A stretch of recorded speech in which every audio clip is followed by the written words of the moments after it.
Episode 26, A Scare of a Dare. Must I say, and I must, Claudine's bedroom is sick. She herself is sick, but alas. So, Cleo didn't even realise that Frankie used her phone when she was sending that, like, whole, like, oh, come party at mine thing. How? How did she not? Like, she has eyes. Surely she must have, like, looked at Frankie, like, sending the text and been like, oh, that's my phone. Also, why did they give Frankie Cleo's phone to send the message? You know, why didn't they give them... It's confusing. Why didn't you notice? Why did nobody notice? Or maybe they just, like, on purpose wanted Cleo to have the message sent from her phone so they didn't get back to Frankie. Also, where was Draculaura? Where was my baby? Where is she? Give her back. Also, the main ghouls classify themselves and are classified as fashionistas. Yes, they're diva-ish. Look at their outfits. Slayers, everything. But they wear their outfits, the same outfits, every day, basically. Like, unless it's like a special occasion. And even then, they tend to wear the same kind of party outfits over and over. But, like, we've seen Draculaura's wardrobe.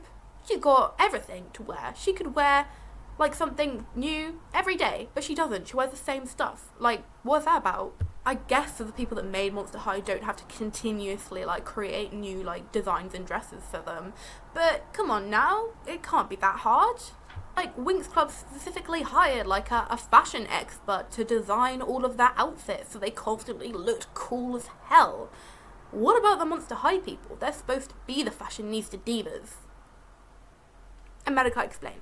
So episode 27 is the Parent Creature Conference. So this is where I was a bit, like, curious. I had some questions. Not that I haven't through the entire of this video, but alas.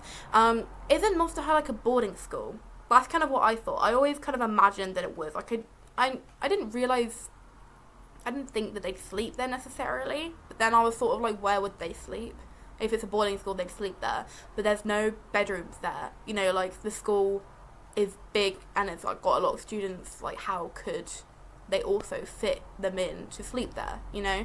So I didn't really think of it like that. I just kind of, I don't know where I thought they slept, but obviously we've seen Claudine's place, and she lives, like, separate to the school, but she lives in the area, right?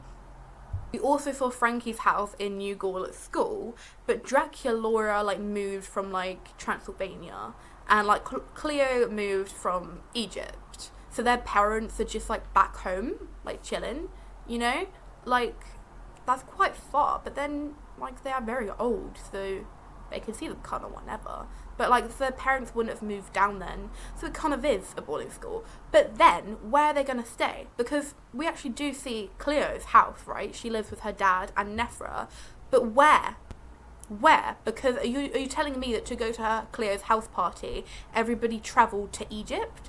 Or did Cleo's dad relocate to America? I think they might have.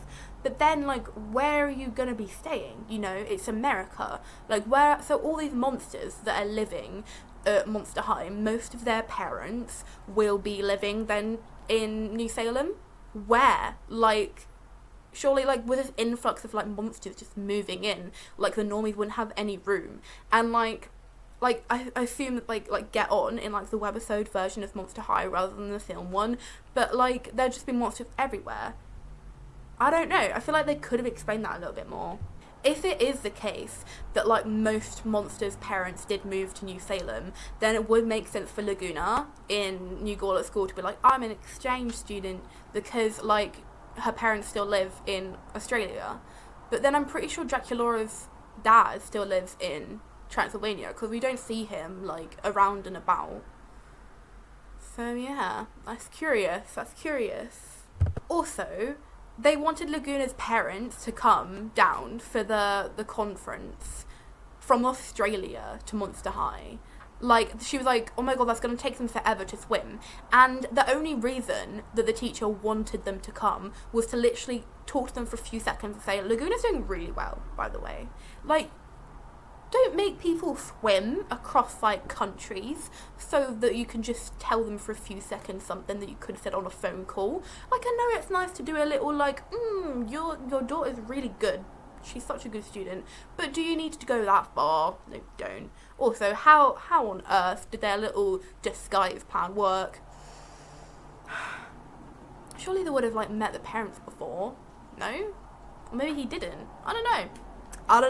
I just feel like if zombies smell that badly, he'd be able to smell slow-mo and be like, that's a zombie. Is Laguna part zombie? You know? Okay, so that was Monster High Webisodes Volume 1. Volume 2 is super long, so I may or may not split it into 2 parts depending on how long it takes me to yap. So my Volume 1 rankings are in, folks. Nobody asked for them, but you gotta get them anyway. So at number 1, you have my ghoul, Draculaura, and her ghoul, Claudine Wolf. They're the best. Objectively, the best.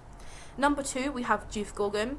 He may not be the best boyfriend in the webisodes right now, but he's cool. He's really cool, and his power is helpful. Is also really inconsistent.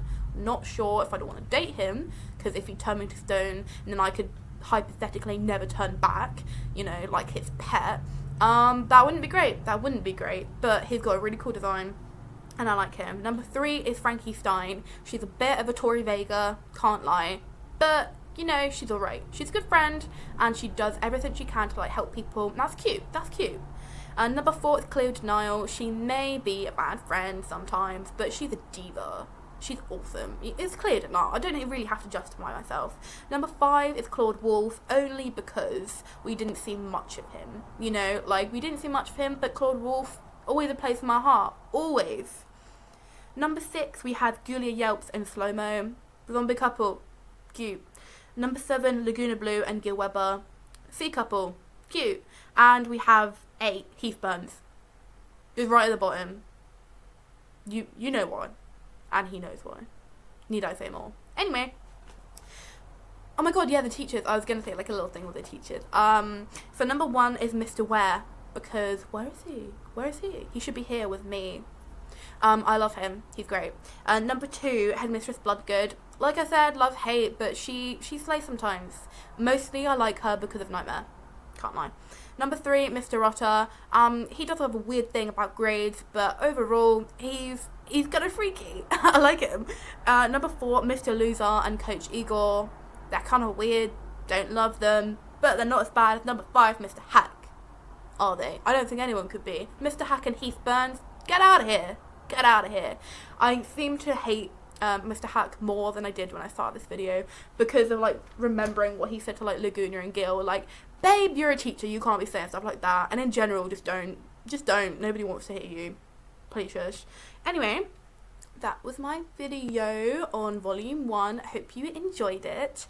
I don't know if I introduced myself at the beginning, but again, I'm Athena Critiques, and I'm going to be continuing on this little Monster High yap session in other videos, and I'm going to be continuing with volume 2, and then I'm also going to be doing some of the movies, and also the Japanese version, like the anime kind of version. So yeah, stay tuned for that interesting stuff, and I will see you soon.